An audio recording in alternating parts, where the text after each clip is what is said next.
Good morning. For my February the 19th Watchman Wednesday report, I'm going to talk to you about one elementary book called Rooftoppers and two high school books called Love is for Losers and Cupid's Revenge. Let's start with Rooftoppers. In Escambia County, Florida, this book is at Burnville Elementary, Global Learning Academy, Jim C. Bailey Middle, Kingsfield Elementary, MacArthur Elementary, Weiss Elementary. In Santa Rosa County, this book by Catherine Rundell is at Holly Navarre Intermediary and J Elementary. The Mark report tells us that this book is about a little girl. She said that she's an orphan. Everybody thinks she's an orphan, but she remembers being shipwrecked, and she says that she remembers seeing her mother wave for help, and so the book is about she's trying to find her mother. I can tell you all throughout this book, there are just some very disturbing things. For instance, I see phrases using God's name in vain. My God, life is the hardest thing in the world. This is on page 22. Again, on page 32, my God, she once said her brother worked in the government. Here it is again. Constantly, I see this. And this is an elementary book. It's about 10 times. Let's introduce our elementary kids to some swearing at their public school libraries. Damn, thought Sophie. This is on page 114. Here's another one on page 148. She sat up and rubbed it. Blood wetted her fingers. Damn, she said. Here it is again, page 149. Here it is here. That's page 27. There it is on 36. We've got some kind of dark things, some violence. There's some stabbing her. She tries to grab a book. It might help if he tried to stab her. There is a very inappropriate section on page 164 of the PDF. It's extremely graphic about violence. Don't move or I'll kill you later. Hold her down if you have to, you understand. It's a very big fight that's going off between the two teams, one of them being the Rooftoppers. Struggling, he throws something at the back of the boy's head. It's a chimney pot. His legs, which had looked so awkward on Notre Dame, were strong. They're fighting. Now, an adult character named Charles offers a pipe to Sophie, who is a child. Charles squatted down against the chimney pots. Sit, Mateo. He patted the rooftop beside him and fished in his pocket for his pipe. It took 2 attempts to light. The first match was extinguished by the tears. And come here, sit next to me, have a puff of pipe. This is on page 173. Here's some more cursing. Look right here. Scaring the hell out of me on page 160. Now, this is even worse. On page 11 of the PDF, look right here. When Sophie had first learned to read, Charles had kept the whiskey in a bottle labeled cat's urine so that Sophie would not touch it. But she had uncorked the bottle and sipped it and then sniffed at the underside of the cat next door. So we see, this adult whom she trusts is drinking whiskey.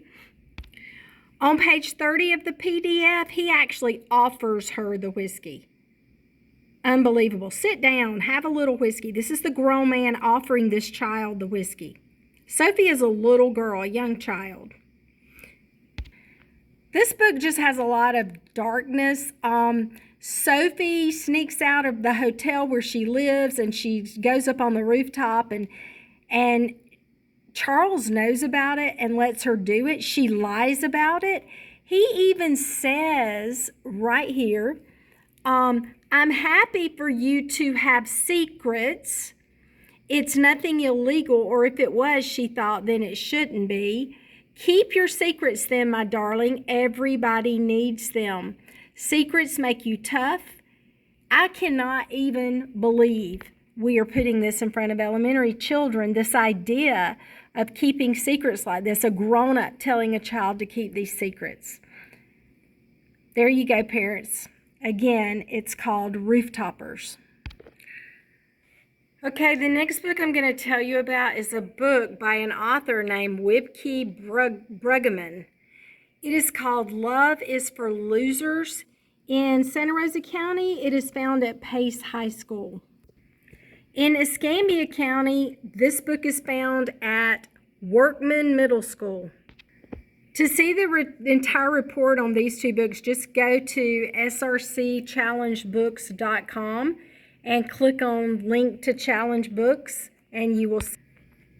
Okay, this is pure porn. There's no other way to say it. There are sections discussing how to have a vaginal orgasm, where the G-spot is.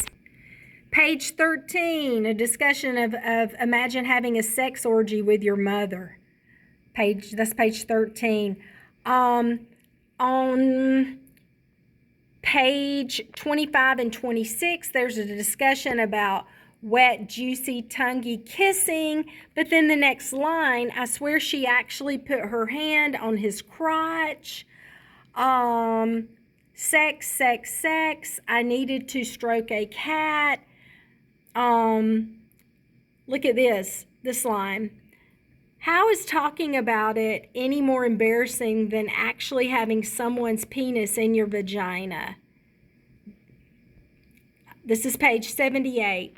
Kate says, a lot of people think sex means a woman making all the right noises while a man is mindlessly thrusting into her from all angles for 3 minutes, but let me tell you, no woman's ever had an orgasm as a result of that. Here's a discussion on page 79. Let's talk about the clitoris. Yes, kids need to know about that, don't you know, to graduate high school. Besides, that's not the only way to make a woman come. This is in our public school libraries in both school districts, people.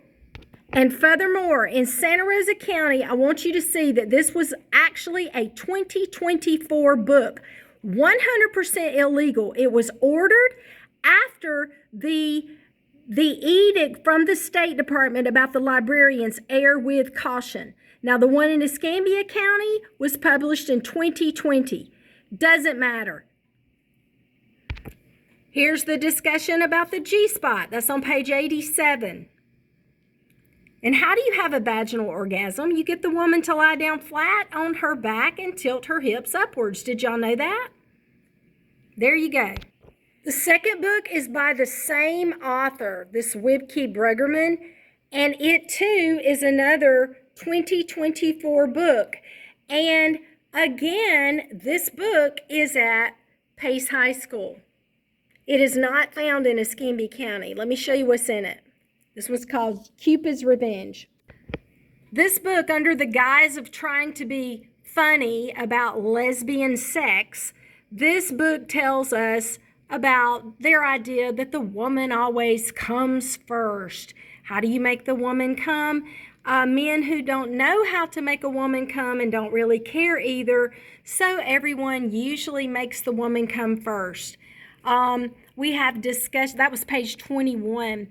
This girl, of course, is concerned about sex stains on her sheets. She does not want all those juices on her bed with people using her bed. That's page 38. Look at this. How wrong is it to masturbate now? Because yes, a good orgasm would probably make me fall asleep again.